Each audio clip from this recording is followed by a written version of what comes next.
At Activation Hero and Gig Rocket, we've had many of these success stories, right? We go after the back pay. In this case, the driver, the shopper, got $28,000. So we will package it up. It'll either go to small claims or to arbitration, to the AAA, the American Association of Arbitrators, and then it's show me the money time, right? We do that all day long, I don't know, 10, 15 times a day with my team. So Instacart deactivated a shopper and he nearly lost his home, right? He battled the company and won $28,000 in back pay. So we help with all the paperwork, the packaging it up, the direction, getting you going, assessing how much you have lost, and then obviously we'll go in for the top claim. In this case, this is a really good payout. I mean, we've had several $20,000 payouts. In this case, he got $28,000 in back pay, right? Remember, back pay, if they've wrongfully deactivated you and going forward from that wrongful date of deactivation, whether it's a week, 2 weeks, 4 weeks, 2 months, 3 months, you're losing money. That back pay, when we package that up at Activation Hero or Gig Rocket, the links are right below this video, right? The appeal goes out. In the appeal, they are warned, if you do not reactivate this shopper, you're going to pay back pay. You are going to pay for the lost earnings. And if they don't act, we act on it, right? It usually happens about 21 days later, boom, the paperwork is filed. And then there's no turning back. There's no excuses, Instacart. There's no excuses, right?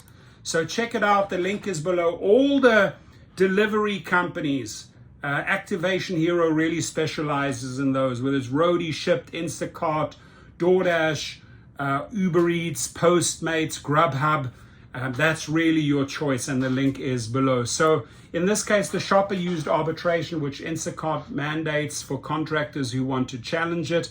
Most of these companies would like to see you go into arbitration, because like if you've forgotten to opt out once, you have to go to arbitration. I prefer pushing this towards small claims. Faster results, very easy to present your evidence, right?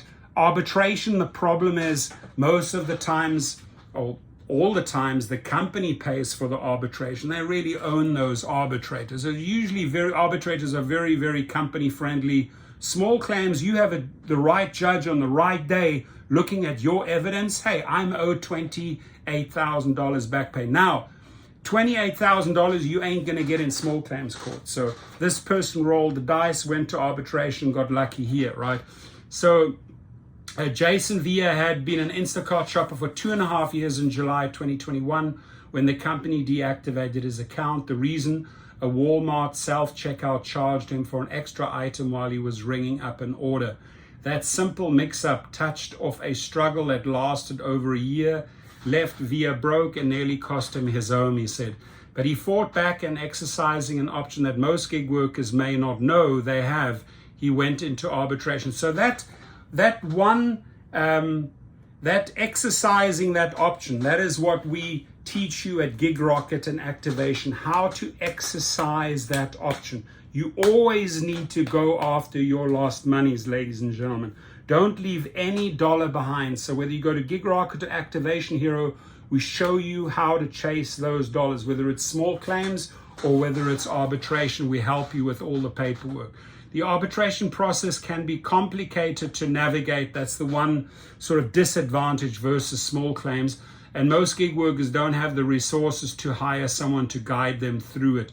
We are living week to week. So we're really good at guiding you through the process, helping you, holding your hand, showing you how the papers are served, getting you the right forms, the links, etc.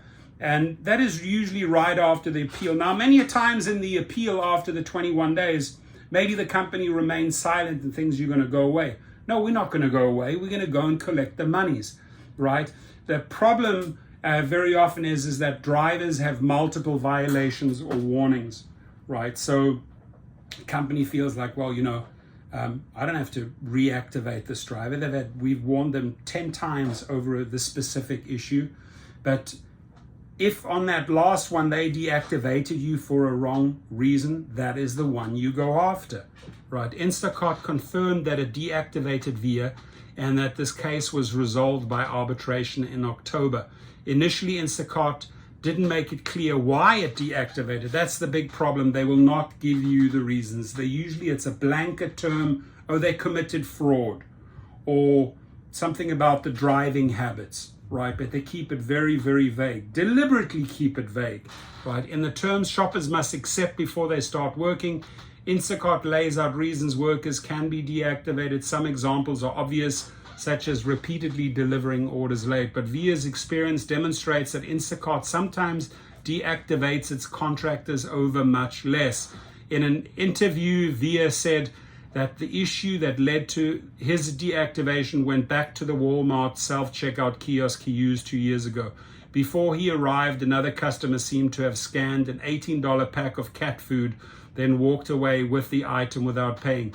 He said, when Via approached the register, the first customer was gone, but the item appeared on his receipt for that transaction. Instacart notified Via about his deactivation by email the day after the Walmart order. He asked for details in a reply email, which Instacart interpreted as his appeal of the deactivation. I hadn't even appealed because I didn't even know what it was for. So you can read the whole story below, but the bottom line is if you need help, the link is right below. Appeal goes out, appeal warns, and you don't act, we will go after lost earnings. We will go after back pay. In this case, $28,000. Ladies and gentlemen, for that small fee of $69, we do a lot of heavy lifting for you. Don't hesitate. File the appeal and the paperwork today. Your comments, please.